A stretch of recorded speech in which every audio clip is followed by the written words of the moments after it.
মাসরুর আরিফিন আমারে উদ্দেশ্য করে বানি দিছে এক জায়গায়। মাসরুর আরিফিনরা চিনেন না? বাংলাদেশের একজন বড় ব্যাংকার, প্রফেশনাল মানুষ। ব্যাংকার হইলে টাকা গুনে শুধু, তবে সে সাহিত্য টাইত্য করে আর কি, লেখারাত ভালো। আমি যাদেরকে বাঙ্গু সুশীল বলি, সেই গ্রুপের একজন প্রতিনিধি কইতে পারেন। সে কি কইছে সেটা আগে শুনে আসি। আমি ওই পিনাকিদাকেই আবার বলবো, ওনার উদ্দেশ্যেই বলবো, আমরা কেউই পারফেক্ট না। উই আর ভেরি মাচ একই মানুষ, ন্যায় বিচারের পক্ষে আজকে দাঁড়াই, একই মানুষ আর এক সিজনে চুপ থাকি, একই মানুষ সকালে ভালো, একই মানুষ বিকালে খারাপ। আমরা কেউই পারফেক্ট না। কোনো প্রথম আলো, কোনো মাসরুর আরিফিন, কোনো ডেইলি স্টার কেউই পারফেক্ট না। বাট তার জবাব এইটা হতে পারে না, আমাদের কোনো ইমপারফেকশন থাকলেও সেটা ডিরেক্টলি আলোচনার মাধ্যমে মোকাবিলা করা উচিত। এটা কোন ধরনের দেশ যে এখানে জ্বালিয়ে পুড়িয়ে দিয়ে তার মোকাবিলা হবে?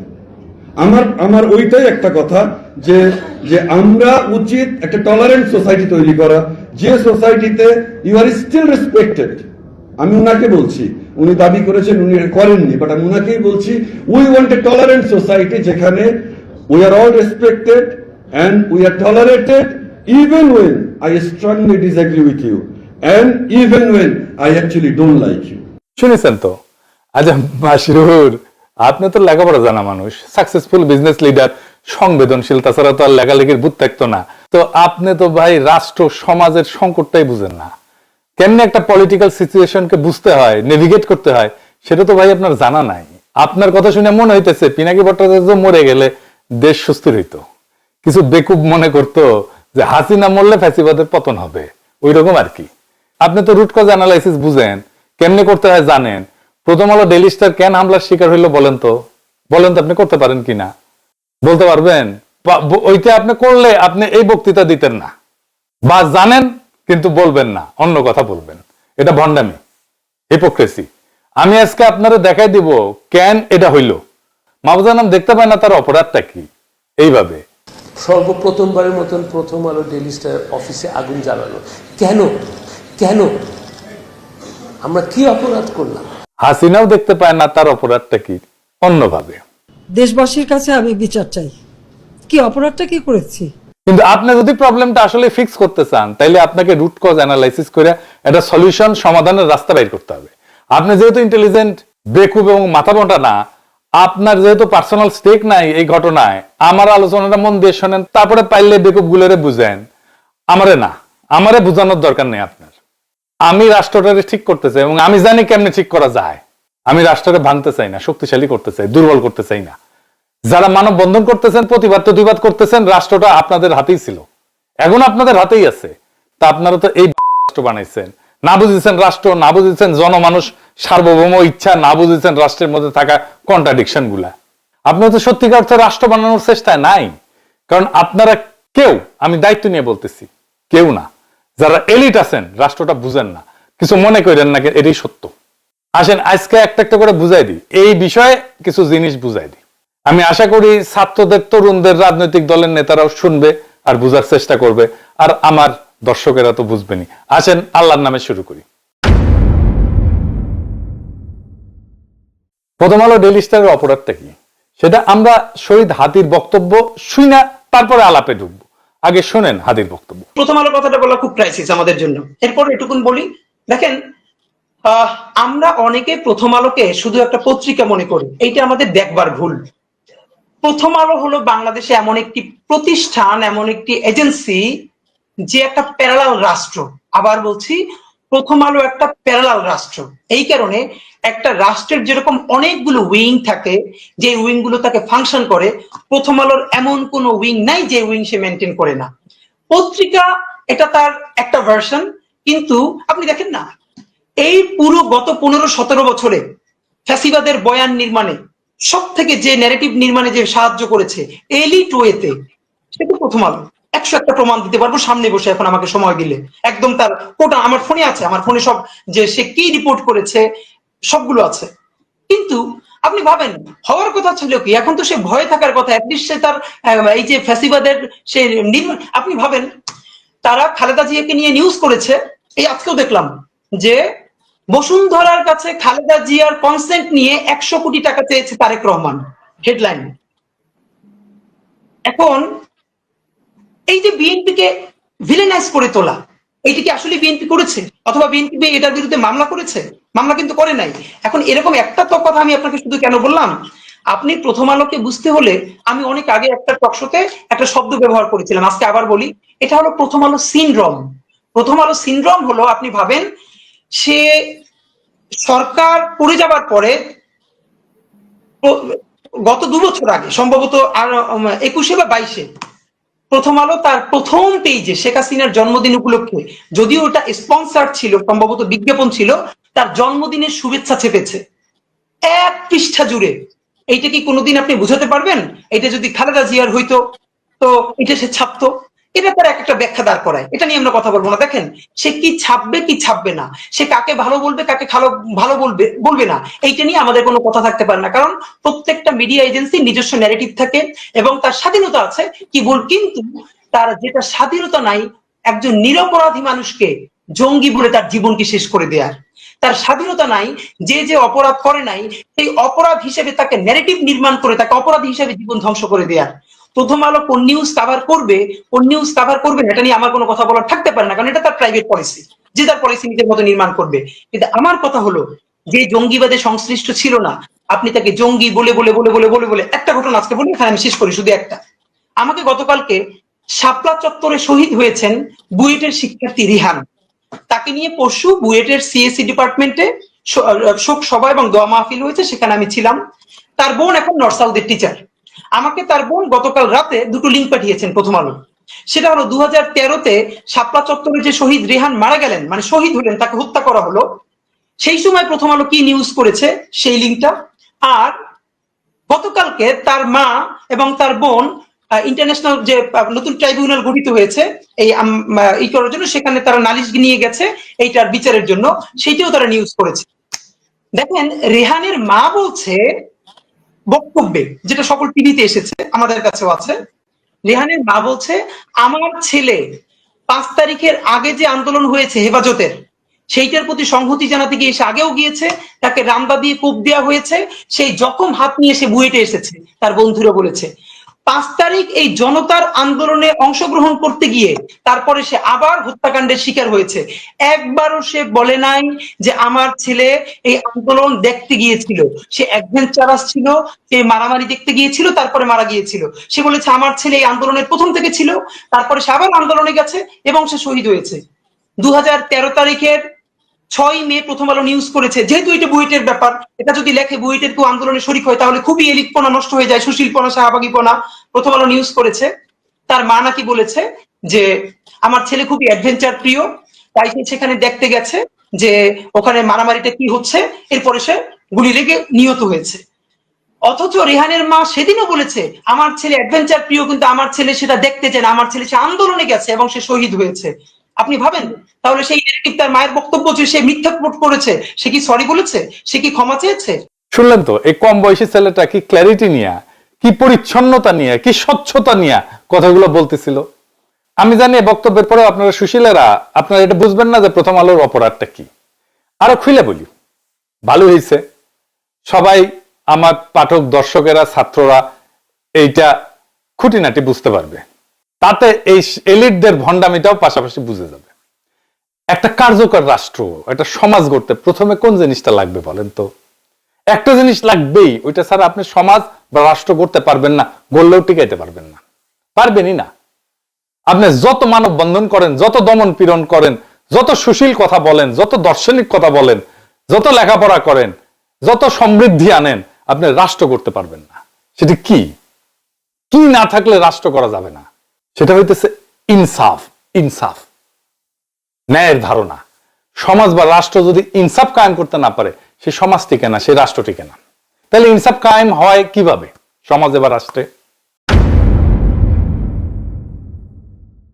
প্রথমত হইতেছে যে সমস্ত ইনস্টিটিউশন আছে, যেমন আদালত, আইন, রাষ্ট্র, সংসদ। এখন বলেন আপনি এই আদালতে, বাংলাদেশের আদালতে আপনি জাস্টিস পান, ন্যায় বিচার পান? পাইলে তো খালেদা জিয়াকে জেলে যেতে হয় না, তাই না? এই আদালত, আইন, রাষ্ট্রের ইনস্টিটিউট পৃথিবীর কোন দেশেই ইনসাফ কায়েম করতে পারে না। কেন পারে না জানেন? অনেকগুলো কারণ আছে, তার মধ্যে একটা বড় কারণ হইতেছে মানুষের সেন্স অফ জাস্টিস বা মানুষের ন্যায়ের ধারণা, ইনসাফের ধারণা, এটা বলে একটা জিনিস থাকে। এই যে পিপলের জাজমেন্ট আর লিগাল জাজমেন্ট, এই সিস্টেম, এই দুইটা অনেক সময় দুই প্রান্তে থাকে। আমি একটা উদাহরণ দিয়ে বুঝাই। আমাদের যৌবনকালে একটা বিটিভিতে খুব জনপ্রিয় সিরিয়াল ছিল, কোথাও কেউ নেই। হুমায়ুন আহমেদের লেখা, আসাদুজ্জামান নূর আর শোভানা মোস্তফা অভিনয় করেছিল। আসাদুজ্জামান নূর একজন মাস্তান, পাড়ার মাস্তান, সংবেদনশীল মাস্তান, 70 দশকে যেমন থাকতো আর কি। তার একটা মিথ্যা খুনের মামলায় ফাঁসায় দেওয়া হয়। একটা অংশ দেখেন। যদিও দুই অভিনেতা অভিনেত্রী আওয়ামী ফ্যাসিবাদের পান্ডা, কালচারাল ফ্যাসিস্ট, তাও দেখেন। এসব ছেড়ে দিতে পারেন না? অনেক তো করলেন।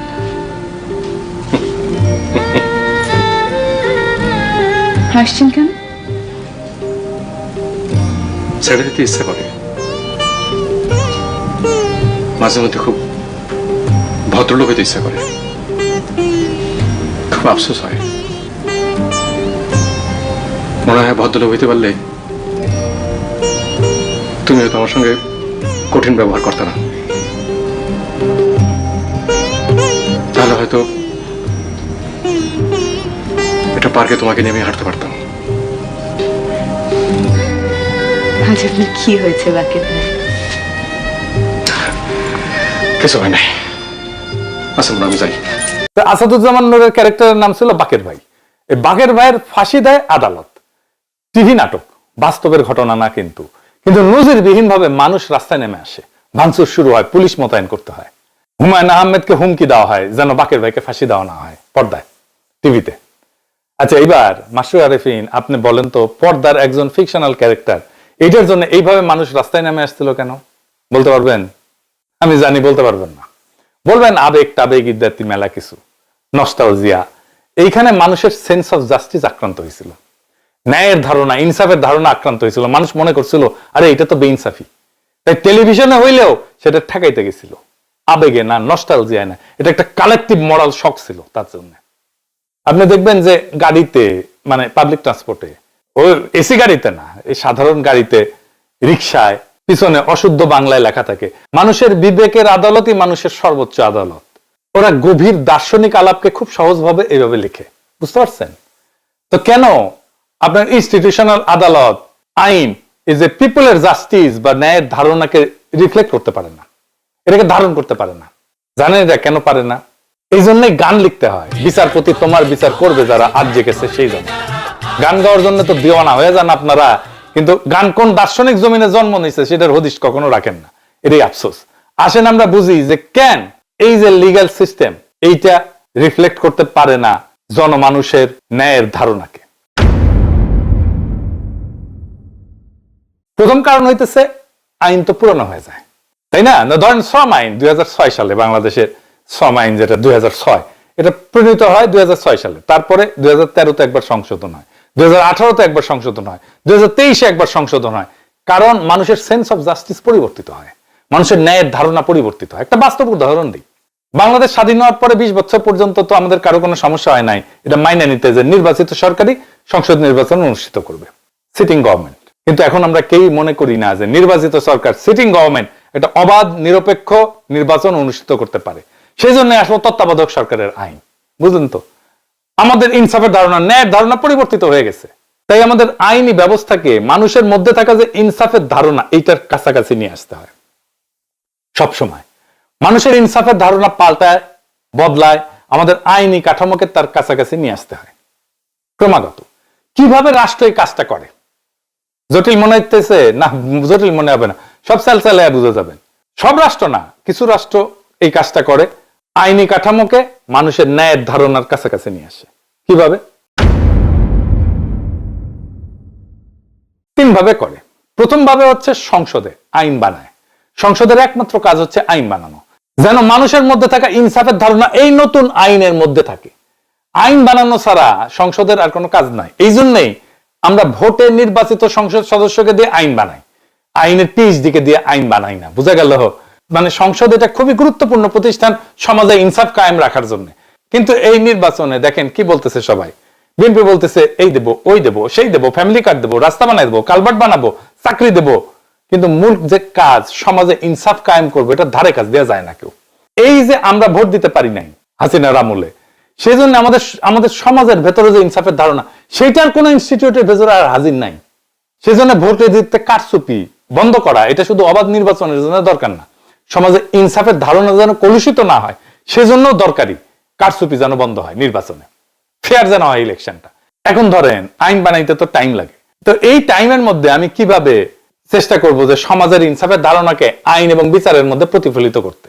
এখানে আসে দ্বিতীয় পদ্ধতি, আদালতের জুরি সিস্টেম। সেটা আবার কি? আদালতের জুরি সিস্টেম মানে হলো বিচারের সময় শুধু একজন জাজ বিচার করবে না বা একটা প্যানেল অফ জাজ বিচার করবে না, সাধারণ মানুষের মধ্যে থেকে, জনতার মধ্যে থেকে বাছাই করা কয়েকজন নাগরিকও এই মামলার প্রমাণ শুনে সিদ্ধান্তে অংশ নেবে। এতে আদালতের রায় কেবল বইয়ের লিখিত আইন পুরানো নিয়ম অনুযায়ী হবে না, বর্তমান সমাজের ন্যায়বোধ, মানুষ কাকে ন্যায্য মনে করে সেটার প্রতিফলন ঘটবে। সেজন্যই জুরি। জুরি আসলে আদালতের ভেতরে জনগণের কণ্ঠ। বাংলাদেশে এই ব্যবস্থা নাই, কারণ এইখানে বিচার ঐতিহাসিকভাবে আমলাতান্ত্রিক ঔপনিবেশিক কাঠামোর উপরে দাঁড়ানো। এইখানে জজ বিশেষজ্ঞ, সেই সব জানে, জনগণ জানে না। এর ফলে অনেক সময় আদালতের রায় আইনসম্মত হয় হইলেও মানুষ নৈতিকভাবে তার ন্যায্য মনে করে না। তখন জনগণের সেন্স অফ জাস্টিস আদালতের ভেতরে জায়গা না পায়, বাইরের রাস্তায় আন্দোলনে, ক্ষোভে, সহিংসতায় বেড়ায় আসে। আদালতে জুরি না থাকায় মানুষের যে বিচার বোধ, ন্যায় বোধ, সেটা আদালতের দরজার বাইরে পড়ে থাকে।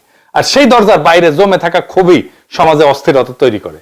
জুরি মানে জনগণকে বিচার ব্যবস্থার ভেতরে ঢুকতে দেওয়া, আর সেটা মানে রাষ্ট্রের উপরে জনগণের একটা নৈতিক নিয়ন্ত্রণ প্রতিষ্ঠা করা। তো এটা তো নাই বাংলাদেশে জুরি সিস্টেম। তাইলে হাসিনা আমলে কোন জিনিসটা এই দায়িত্বটা পালন করতে পারত, যে ইনসাফের ধারণা আমাদের ইনস্টিটিউশনের মধ্যে নিয়ে আসা, আমাদের জাস্টিস সিস্টেমের মধ্যে নিয়ে আসা? কোনটা? সেটা হইতেছে মিডিয়া। হাসিনা ওইগুলোকে সিস্টেমেটিক্যালি বন্ধ করে দিচ্ছে, আমার দেশ বন্ধ করে দিচ্ছে, দিগন্ত টিভি বন্ধ করে দিচ্ছে। মিডিয়া জনগণের যে সেন্স অফ জাস্টিস, ইনসাফের ধারণা, এটা তুলে ধরতে পারে। কারণ দার্শনিকভাবে মিডিয়াই সেই জনপরিসর যেখানে আইন না, নৈতিক বৈধতা গঠিত হয়, সত্য তৈরি হয়, ন্যারেটিভ তৈরি হয়। আর মিডিয়া যদি এই দায়িত্ব ছেড়ে দিয়ে কেবল ক্ষমতার ভাষা অনুবাদ করে, তাইলে জনগণের সেন্স অফ জাস্টিস বা ইনসাফের ধারণা আদালতে বা সংসদে না, রাস্তায়, ক্ষোভে, সহিংসতায় প্রকাশ পায়। ইতিহাসে বারবার দেখা গেছে মিডিয়া নীরব হলে ন্যায় বিচার শব্দ হারায়, আর শব্দ হারাইলে মানুষ তখন শরীর দিয়ে কথা বলতে চায়। ফরাসি দার্শনিক এটিয়েন বালিভার উনি বলছেন যে counter violence born from exclusion. আপনি যখন আমার কণ্ঠস্বরকে থামাই দিবেন, বন্ধ করে দিবেন, তখন এটা ভায়োলেন্স হিসেবে বাড়ায় আসে, সহিংসতা হিসাবে বাড়ায় আসে। ওই যে হাদি বলছে না শহীদের মায়ের কথা, এটা শুধু চাপাই দেয় নাই প্রথম আলো, সে তার বক্তব্যকে বিকৃত করছে। আবার দেখেন ওই অংশটা, রিতা সাহেব। আমাকে গতকালকে শাপলা চত্বরে শহীদ হয়েছেন বুয়েটের শিক্ষার্থী রিহান, তাকে নিয়ে পরশু বুয়েটের সিএসসি ডিপার্টমেন্টে শোক সভা এবং দোয়া মাহফিল হয়েছে, সেখানে আমি ছিলাম। তার বোন এখন নর্থ সাউথের টিচার। আমাকে তার বোন গতকাল রাতে দুটো লিঙ্ক পাঠিয়েছেন প্রথম আলো। সেটা হলো 2013-তে শাপলা চত্বরে যে শহীদ রেহান মারা গেলেন, মানে শহীদ হলেন, তাকে হত্যা করা হলো, সেই সময় প্রথম আলো কি নিউজ করেছে সেই লিঙ্কটা। আর গতকালকে তার মা এবং তার বোন ইন্টারন্যাশনাল যে নতুন ট্রাইব্যুনাল গঠিত হয়েছে এই করার জন্য, সেখানে তারা নালিশ নিয়ে গেছে এইটার বিচারের জন্য, সেইটাও তারা নিউজ করেছে। দেখেন রেহানের মা বলছে বক্তব্যে, যেটা সকল টিভিতে এসেছে, আমাদের কাছেও আছে, রেহানের মা বলছে আমার ছেলে 5 তারিখের আগে যে আন্দোলন হয়েছে হেফাজতের, সেইটার প্রতি সংহতি জানাতে গিয়ে সে আগেও গিয়েছে, তাকে রামদা দিয়ে কোপ দেওয়া হয়েছে, সেই জখম হাত নিয়ে সে বুয়েটে এসেছে। তার বন্ধুরা বলেছে 5 তারিখ এই জনতার আন্দোলনে অংশগ্রহণ করতে গিয়ে তারপরে সে আবার হত্যাকাণ্ডের শিকার হয়েছে। একবারও সে বলে নাই যে আমার ছেলে এই আন্দোলন দেখতে গিয়েছিল, সে অ্যাডভেঞ্চারাস ছিল, সে মারামারি দেখতে গিয়েছিল, তারপরে মারা গিয়েছিল। সে বলেছে আমার ছেলে এই আন্দোলনের প্রথম থেকে ছিল, তারপরে সে আবার আন্দোলনে গেছে এবং সে শহীদ হয়েছে। 2013 তারিখের 6 মে প্রথম আলো নিউজ করেছে, যেহেতু এটা বুয়েটের ব্যাপার, এটা যদি লেখে বুয়েটের কেউ আন্দোলনে শরিক হয় তাহলে খুবই এলিটপনা নষ্ট হয়ে যায়, সুশীলপনা, শাহবাগীপনা। প্রথম আলো নিউজ করেছে তার মা নাকি বলেছে যে আমার ছেলে খুবই অ্যাডভেঞ্চার প্রিয়, তাই সে সেখানে দেখতে গেছে যে ওখানে মারামারিটা কি হচ্ছে, এরপরে সে গুলি লেগে নিহত হয়েছে। অথচ রেহানের মা সেদিনও বলেছে আমার ছেলে অ্যাডভেঞ্চার প্রিয়, কিন্তু আমার ছেলে সেটা দেখতে চায় না, আমার ছেলে সে আন্দোলনে গেছে এবং সে শহীদ হয়েছে। আপনি ভাবেন তাহলে সেই তার মায়ের বক্তব্য যে সে মিথ্যা রিপোর্ট করেছে, সে কি সরি বলেছে, সে কি ক্ষমা চেয়েছে? শুধু কি তাই, আমরা হাদির কাছ থেকে শুনি যারা হাসিনার ফ্যাসিবাদের বৈধতা তৈরি করছিল তাদের প্রথম আলো কিভাবে রক্ষা করতে আসছিল। দেখেন, ইসলামী ব্যাংক দখলের ন্যারেটিভ কে নির্মাণ করেছে জঙ্গি ব্যাংকিং বলে, যে জঙ্গি অর্থায়ন হয় ইসলামী ব্যাংক থেকে, তা আওয়ামী লীগ তো তারপর গত আরো 10 বছর ক্ষমতায় ছিল, তারপরও এর মধ্যে ইসলামী ব্যাংক কয় জায়গায় জঙ্গি অর্থায়ন করছে তার তো প্রমাণ নিশ্চয়ই তার কাছে থাকার কথা। যেহেতু নাই, তাইলে আপনি আবুল বারাকাতের কোনো বিচার করছেন যে সে এই যে যুগলবন্দি কলাম লেখা লেখা ইসলামী ব্যাংকে ধ্বংস করতে দিল? কই, বরং কি হইল, আবুল বারাকাতের আমলে কি সুশীল, অথচ তার সময়ে কত টাকা জনতা ব্যাংক থেকে বেহাত হয়েছে আওয়ামী লীগের কাছে। আপনি যখন ঘৃণা ভরে তার বিরুদ্ধে মামলা করবেন কেন? যদি হাসিনা প্রধানমন্ত্রী থাকার কারণে হাসিনার র্যাবের প্রধান গুলি করে মানুষ মারলে তার যদি দায়ভার হাসিনার উপর যায়, তাহলে জনতা ব্যাংকের চেয়ারম্যান থাকার পর জনতা ব্যাংক থেকে যে হাজার হাজার কোটি টাকা পাচার হয়েছে তার দায় আবুল বারাকাতের উপরে যাবে না? না, সেটা আবার যাবে না। এই হলো বঙ্গবুদ্ধিজীবিতা। বরং তারে যখন সেইটার জন্য অ্যারেস্ট করা হবে তখন প্রথম আলোতে যুগলবন্দি কলম আসবে, আমরা একজন শিক্ষকের এইরকম অবমাননা দেখতে চাই না। অথচ এই শিক্ষক অর্থ পাচারকারী শুধু না, ব্যাংক লুটেরাদের ন্যারেটিভ নির্মাণ করছে। এরকম তো 50 জনের নাম বলতে পারবো। তাদের ব্যাপারে আমাদের ডকুমেন্টেশন কই?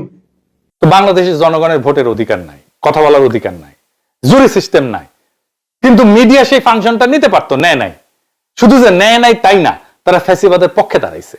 হাসিনার বিরোধী মত দমনের অন্যতম হাতিয়ার জঙ্গি ন্যারেটিভ, এটা কারা বানাইছে? প্রথম আলো বানাইছে। কত নিরীহ মানুষকে ক্রস ফায়ারে দিছে, আয়না ঘরে নিছে, বাড়ির মধ্যে ঢুকে বাড়ি থেকে সিটকানি লাগাই দিয়ে উড়াই দিছে বাড়ি বোমা দিয়ে।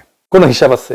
কত মানুষ এমন আর্টিকেল ছাপাইছে যে একজন রিলিজিয়াস মুসলিম যে প্র্যাকটিসের মধ্যে দিয়ে, জীবন চর্চার মধ্যে দিয়ে যায়, সেটারে জঙ্গি বলে তকমা দিছে।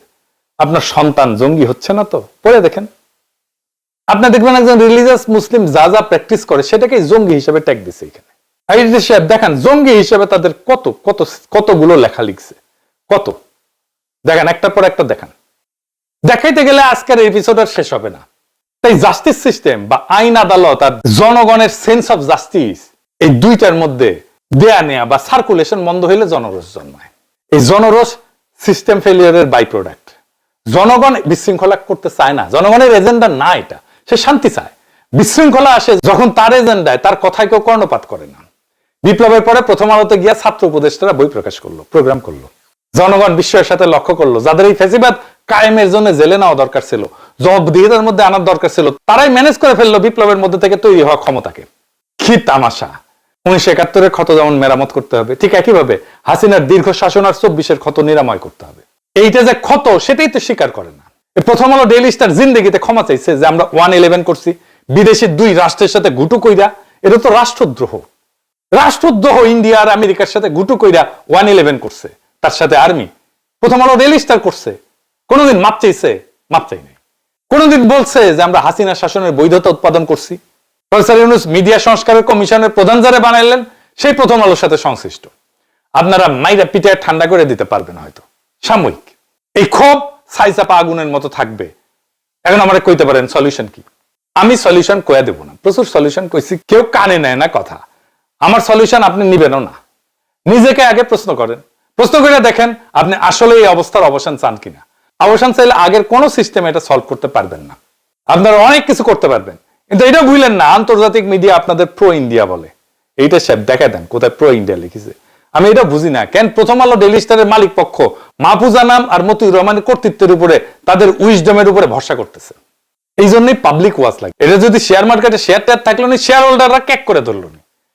কেন তারা একটা কনস্ট্রাকটিভ এনগেজমেন্টের দিকে যাচ্ছে না? তারা মনে করতেছে বিএনপি কে তো ম্যানেজ করেই ফেলেছি, সব ঠিক করে ফেলবো। জি না, দুনিয়া বদলায় গেছে, ক্ষমতার এখন প্রচুর কেন্দ্র। বিএনপি বাংলাদেশের ন্যারেটিভ নিয়ন্ত্রণ করে না।